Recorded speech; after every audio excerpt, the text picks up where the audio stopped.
Aujourd'hui, je voudrais te montrer comment j'utilise le logiciel ScreenFlow pour faire quelques animations en plus de mes vidéos. Bonjour à toi, j'espère que tu vas bien. Aujourd'hui, je continue ma série de vlogs sur la création de ma formation, et puis je dois te raconter une petite histoire qui est vraiment... qui est bête, voilà, qui est bête. La vidéo prend beaucoup de place sur mon disque dur, et au bout d'un moment, je voulais faire un petit peu de ménage entre tous mes anciens enregistrements, etc. Et donc, j'ai mis des choses à la poubelle, et notamment des anciens montages, et dans ce que j'ai mis à la poubelle, j'ai fait...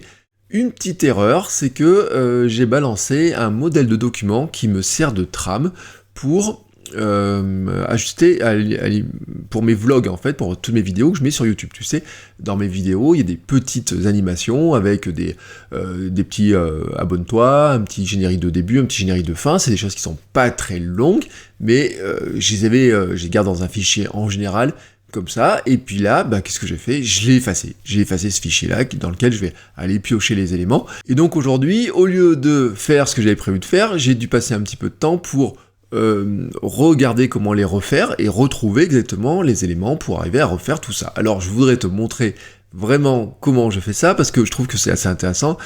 Tu vois souvent des animations, des logiciels compliqués pour faire des animations, pour faire des génériques et autres. Moi, mes génériques, ils me prennent 10 secondes à faire. Et vraiment, quand je dis 10 secondes à faire, c'est que y a rien, quoi. C'est tellement rapide, et je vais te montrer comment je fais avec ScreenFlow. D'abord, on va regarder une vidéo, un vlog, et tu vas comprendre dans mon vlog.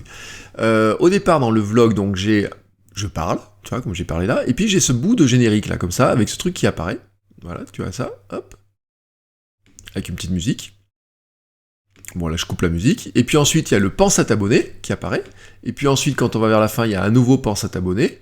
Et puis ensuite, il y a l'écran de fin. Bon, tout ça, il n'y a rien de compliqué. Il y a une petite musique. Il n'y a rien de compliqué dans cette histoire-là. En fait, ce que je voudrais te montrer, c'est que, tu vois, j'ai repris mon document qui s'appelle Votre coach web modèle, ne pas supprimer. Surtout ne pas supprimer, parce que voilà, maintenant. Et donc, je les ai refaits. Donc je vais te montrer comment je fais ça rapidement, et je fais sous ScreenFlow. ScreenFlow, c'est un logiciel qui permet de faire du screencast, c'est-à-dire d'enregistrer l'écran et ensuite de faire du montage. Alors, comment ça marche? D'abord, j'ai mon intro rapide. Comment elle marche? Tu vois, je suis allé dans mes documents, dans mon intro rapide, j'ai une image au format PNG. Oui, format PNG, et tu as vu une animation. Le gros avantage de ScreenFlow, c'est qu'il y a quelques animations, et tu pourrais le refaire probablement sous InVui. Tu vois, je mets mon image comme ça dans ma timeline sur ScreenFlow, comme ça elle n'est pas animée, hein, si je la lis, elle n'est pas animée. Mais la magie des animations, c'est qu'on va remplacer, on va ajouter dedans une transition de début, une transition de fin. Je vais zoomer un petit peu pour que tu les vois. Transition début, transition de fin, on va afficher l'aspecteur de transition. Tu vois, il y en a plein. Celui qui m'intéresse dans cette histoire, il s'appelle le balayage. Voilà, aperçu. Hop, ça apparaît. Et donc, ça, c'est ma transition de début. Et puis ma transition de fin, t'as compris, ça va être exactement pareil, le balayage.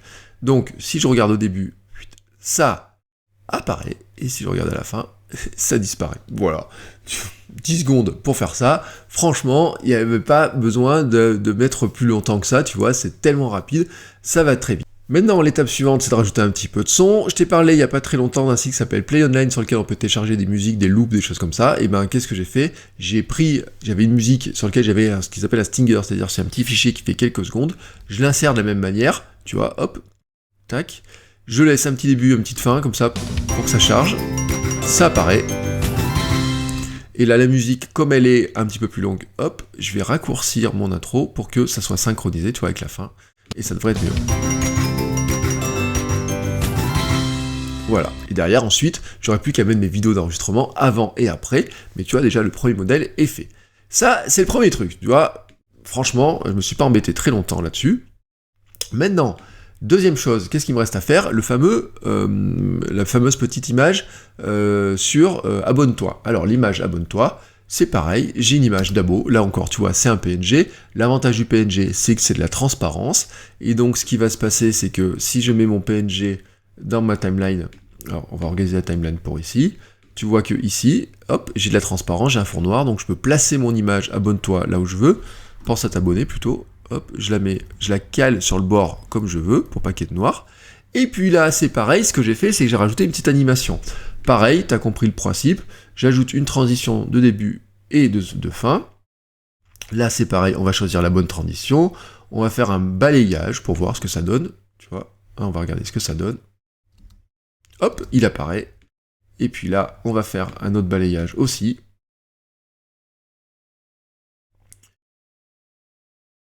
hop, balayer. Alors, est-ce qu'il fait le bon truc? Alors tu vois, là, il disparaît, mais pas dans le bon sens. Moi, je voudrais qu'il fasse de l'écran. Donc, ce que je vais faire, c'est que je vais aller afficher l'inspecteur de transition. Et en fait, on va juste, tout simplement, modifier l'angle. Et on va l'inverser. Hop. Comme ça.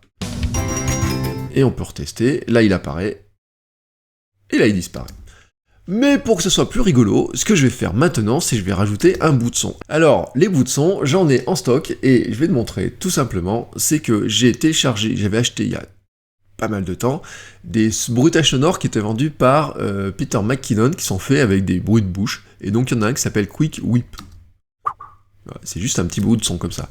Donc là, qu'est-ce que je fais? Je le mets aussi sur ma timeline, je vais le positionner au début pour qu'il joue, voilà, et je vais le dupliquer, et le positionner à la fin pour que, quand l'image disparaît, voilà, tu vois, nickel, comme ça, hop, ça apparaît, et ça disparaît. Et la grosse avantage pour réutiliser facilement cet outil-là, c'est que ce que je vais faire, ensuite, dans ScreenFlow, je vais imbriquer les clips, ce qui fait que ça me crée un seul clip, donc il met un petit message d'avertissement, c'est un seul clip, hop, tu vois, qui a l'animation. Je peux le mettre maintenant, ça c'est pour le mettre au début, je pourrais en faire une autre version pour mettre plus tard à la fin. Tu vois, enfin, j'en ai mis 2 dans ma timeline, mais je peux les décaler. Il y en aura un pour le début, un pour la fin. Je peux les mettre plus loin. Et donc, là j'ai déjà tous les éléments, et il me reste un troisième élément à mettre, c'est la fameuse petite image de... comment ça s'appelle, avec la signature, avec mon nom à la fin. Là c'est pareil, alors ce que j'ai fait en fait c'est que je reprends le son du Stinger, donc je remets le son du Stinger parce que c'est la même musique à la fin, et puis ce que je vais faire c'est que je vais aller charger une image que j'ai sur mon bureau, qui est en stock, donc je vais chercher une image qui est sur mon bureau, je vais l'insérer dans ma timeline, hop, et donc là c'est l'image qui va apparaître, ça sera mon générique de fin. Là encore tu as compris le principe, si j'ai envie de mettre une petite transition de début, je peux le faire, pour faire une petite animation, voilà, tu vois, comme ça, on passe au noir, elle apparaît tranquillement, j'ai la musique qui joue, et maintenant, j'ai bien mon modèle de document, dans lequel j'ai mon intro, et j'ai tous mes éléments. Qu'est-ce qui va se passer maintenant? Et bien, quand je vais faire mon montage, en fait, je vais enregistrer mes vidéos dans ScreenFlow, et ensuite, je vais insérer la vidéo dans la timeline, et je vais positionner des éléments par-dessus. Je te montre un exemple avec une vidéo, des vidéos de la formation, par exemple, hein, comme ça, tu comprendras tout de suite à quoi ça ressemble. Donc si je prends la formation, la vidéo KO, hop, si je la positionne maintenant ici, tac, tu vois, le pense à t'abonner apparaît bien par-dessus, et donc là, bon, bien sûr, il faudrait que je fasse des recoupes, mais tu comprends, le générique apparaîtrait, le pense à t'abonner est ici, hop, tac, hop, voilà. Donc, maintenant, quand je vais faire mes prochaines vidéos de vlog, et quand je vais faire celle-ci, j'ai plus qu'à reprendre ce modèle, insérer la vidéo que j'ai enregistrée par le biais de la caméra, et c'est parti, tu vois, en quelques secondes, j'ai toujours exactement la même mise en forme, la même ligne, la même mise en page, le même petit générique de début et de fin, sans avoir à le refaire systématiquement, et tu vois qu'en plus, il n'y a pas besoin de sortir des logiciels très compliqués pour arriver à le faire. Voilà, c'est mon conseil du jour, c'est l'avancement aujourd'hui, tu vois, j'ai fait une petite bêtise au début, mais ça me donne une nouvelle idée de contenu, et je continue à avancer, on se retrouve demain. Passe une belle journée, soigne ton énergie, et progresse tous les jours, et à demain. Ciao!